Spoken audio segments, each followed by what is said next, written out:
Hi there, this is Alvin from Dr. Wealth. Today's topic is about Singapore REITs with moats. There are over 40 REITs that are listed on SGX. If we apply the Morningstar moat rating, we will only identify 4 of these REITs that actually have moats. So in this video, I'm going to go through with you what these 4 REITs are and also describe the moat that they actually possess. So some investors may think that REITs, do they really have moats? In my opinion, yes, because here about the phrase property is about location, location, and location, which means that in a particular location, you cannot have 2 properties on the same spot. So that presents certain unique advantages to a property once a prime location has been established. And moreover, Singapore is a land scarce place, as we know, right? A tiny nation with not enough land for its competing demands. So that makes the moat even stronger for some of these REITs. And last but not least, not just in terms of location, but the moat can arise from expertise, licenses, and more, which we will discuss in more detail for these 4 REITs with moats. So let's look at the very first one. It's actually a Capital Land Integrated Commercial Trust, or CICT in short. It has both office as well as retail shops, retail malls.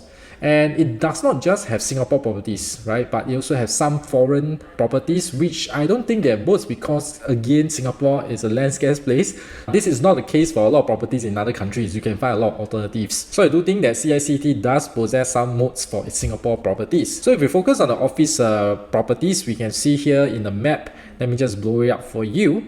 A lot of them are located in the Central Business District, or CBD, in Singapore. It's like the most premium office address that you can ever have, right? Along those Shenton Way, Robinson Road, that kind of vicinity. And they do have properties dotted around this area, right? Between the MRT station of Raffles Place and Tanjong Pagar. Together with its sponsor CapitaLand, CRCT owns 20% of the Grade A office supply in Singapore. And we know that this CBD area is pretty much built up already, and the only empty space that is now available for further development is the Marina Bay area. And even that, CRCT has the Asia Square Tower 2 that is already operational and collecting rent as we speak. And a reflection of their moat is also their ability to charge premium rent above market rates. If you don't have any competitive advantage, it is very unlikely that tenants are willing to pay that premium. So despite that, they are still able to garner like 95% of the occupancy despite charging above market rates. So that is a reflection of their moat.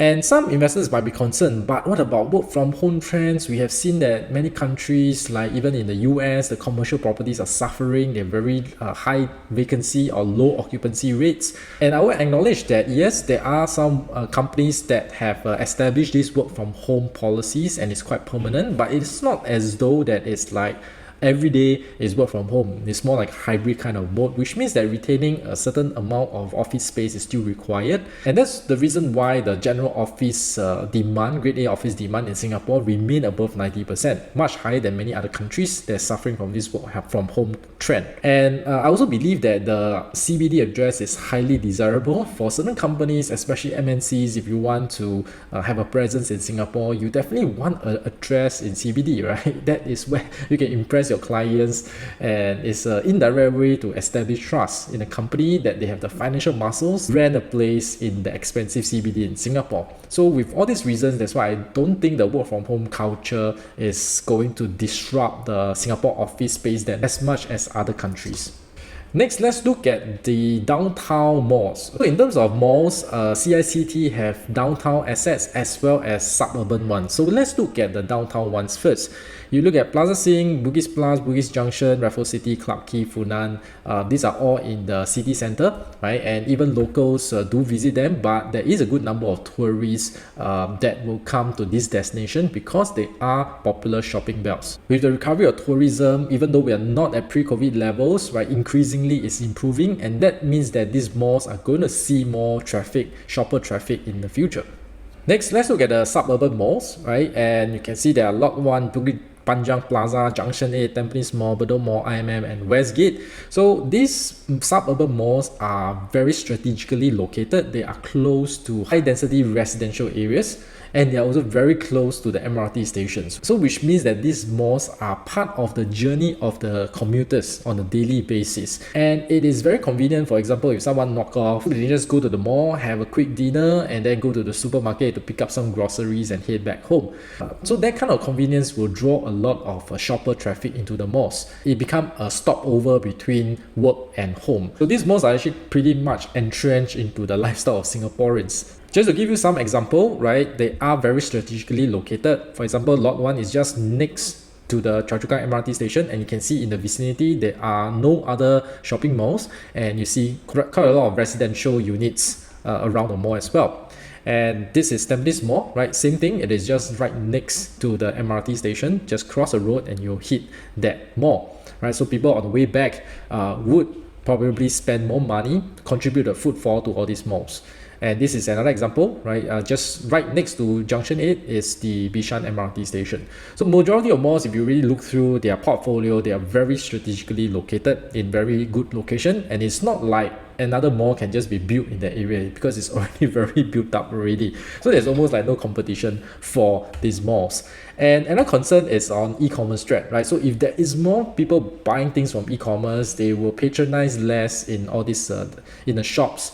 And the tenants may eventually give up their space if there's not enough business in the malls. So that is one concern that investors may have. But in Singapore, I think it's quite unique in the sense that we live in very close proximity to the malls, and that means that it is actually more convenient or even faster to say get groceries from the supermarkets than to wait for the e-commerce delivery.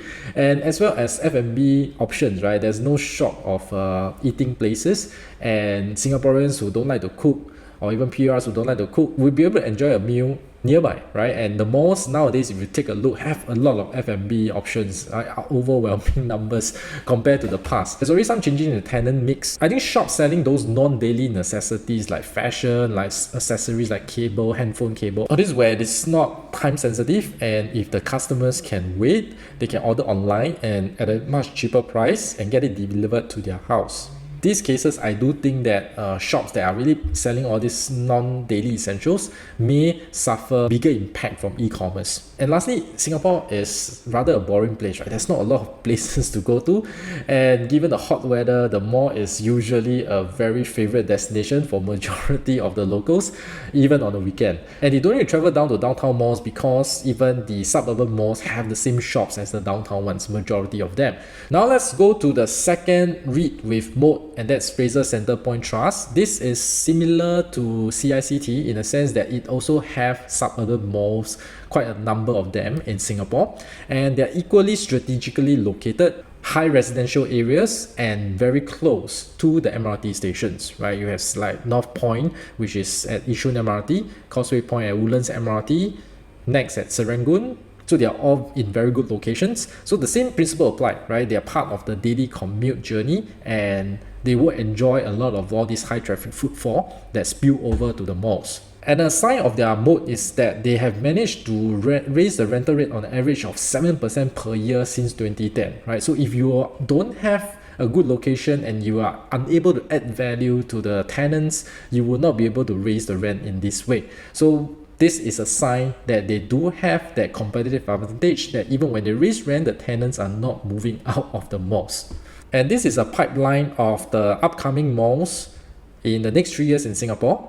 And you can see that majority of malls are rather small. The biggest one that we can see here is actually Pasir Ris Mall that will be completed in 2024. So that is actually in competition with Fraser Centrepoint Trust Mall, which is White Sands, right next to the Pasir Ris MRT station. So this Pasir Ris Mall will be a direct competition, but majority of the malls, as you can see, are not in direct competition to the existing malls that FCT owns, because again, due to the high build-up area, it's not really possible to have enough space to build a mall.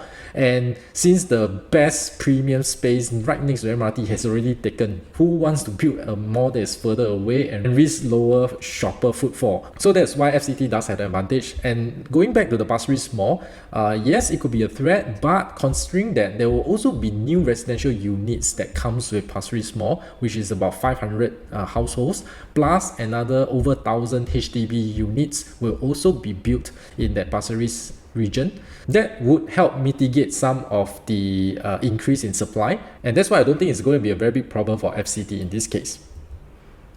Number 3, we have Keppel DC REIT. So this is the data center REIT, pure data center play over here. Yes, it does have overseas data centers, but again, we want to focus on Singapore because of that land scarcity. In Singapore, there are over 70 data centers. Keppel DC REIT owns 6 of them, and they are all in industrial area, right? So you can see Keppel DC 1, 2, 3, 4, 5 and DC1, which is the one that they acquired the most recently. And it is not like you want to build a data center, you can build, you need the approval from the government, which I'll go through a bit more later. And you also need enough reliable high voltage power supply, right? Because data center consumes a lot of energy. Of course, they also need to be in proximity to international network routes, which is not a problem because in Singapore, we are pretty much well connected with the subsea cables. So capital DC advantages we can describe in a few ways, right? The first is we want to talk about the licenses, right? So as I said, you want to build a data center in Singapore, you need approval from the government. And in the past 3 years, there was actually a moratorium from the government that no new data centers can be built. So which is good for capital DC because they already have the DC, which means that there's no new competition that's coming in. But since last year, the moratorium has been lifted, which means new data center can be built. But again, it is not like there will be a flood of new data centers. So it will still be a limited number that will be added. The reason is because Singapore has not enough land, and secondly is data center consumes a lot of energy. Even with that 70 over data center is consuming about 7% of the total energy consumption of Singapore. So the Singapore government cannot let the floodgate open and have many data centers. We will have a power crunch problem, and we will deem be not as green as a lot of other countries, which means that the supply of data center in Singapore is going to be very limited, and that is good news for Keppel DC. Very little options for the tenants to move to. Now let's come to the last one, which is Parkway Library. This is the only healthcare REIT in this list, and they operate hospital, medical centers as well as nursing home in Japan. So let's focus on the Singapore assets, which are the hospitals. In Singapore, there are 8 private hospitals, and out of 3, they are owned by this Parkway Life REIT, and they are Mount Elizabeth, Gleneagles, and Parkway East. So these 3 are pretty prestigious and well-known hospitals, especially to the foreigners in the region but seeking high-quality medical needs in Singapore. They would definitely consider one of these hospitals. And in fact, according to Newsweek, these Mount Elizabeth and Gleneagles are ranked among the top 250 hospitals in the world. So this kind of brand prestige and reputation is very good for medical tourism, and is not easily replicated overnight. So here are the Parkway Life REIT's advantages. The first is that hospital is a specialized property, and it does require a lot of thinking and planning behind it because it needs certain equipment, the size of the room, the patient flow, electric shielding of certain equipment. A lot of all these considerations need to be made. That makes the planning very lengthy and the cost of construction very high. So they become barriers to entry. It's not like any developer can just build a hospital, right? There's just too much risk to handle. And second, you want to build, you also need a government approval. It must be part of their healthcare plan. And in fact, most of the hospital, the new ones that we see are the public ones or the community hospitals. Very rare we do see a new private hospital being built. And if you can build one, it doesn't mean that you can gain that reputation that quickly. I think that's the hardest part of all. And Parkway Life REIT also benefit from a rising healthcare demand due to the aging population in Singapore. Increasing and rising affluence, more local patients may be able to afford private hospitals rather than just going to the public. Lastly, Parkway Life REIT lease out its premises to its sponsor, which is IHH Healthcare. And the lease that they signed is very long, over 20 years. And that is the longest lease you will see among all the other REITs. This stability is good because you do need a good operator for a hospital to maintain their reputation, and at the same time that gives Parkway Life REIT the stability, and it's not like the sponsor is going to go anywhere. There is no other private hospital to operate from. The sign of Moat is that they are able to raise the distribution per unit every single year since their IPO, right? So that's a tremendous track record, and this is also an effect of the stable relationship between the REIT and the sponsor. So very quickly, we went through that 4 REITs with moats. First is CRCT, which have moat in its downtown office, downtown malls, as well as its suburban malls. And second was Fraser Center Point Trust. We saw the Moat with its suburban malls in fantastic locations. And third is Keppel DC REIT, which owns 6 out of 70 data centers in Singapore. And lastly, we have Parkway Library, which owns 3 out of 8 private hospitals in Singapore. So you can see they're all having Singapore properties with different specializations, and they're all not easy for competitors to come in and build equivalent real estate to steal customers from them. So that essentially is the moat. Hope you like this video. Give me a thumbs up and subscribe to the channel. I'll see you in the next one. Goodbye.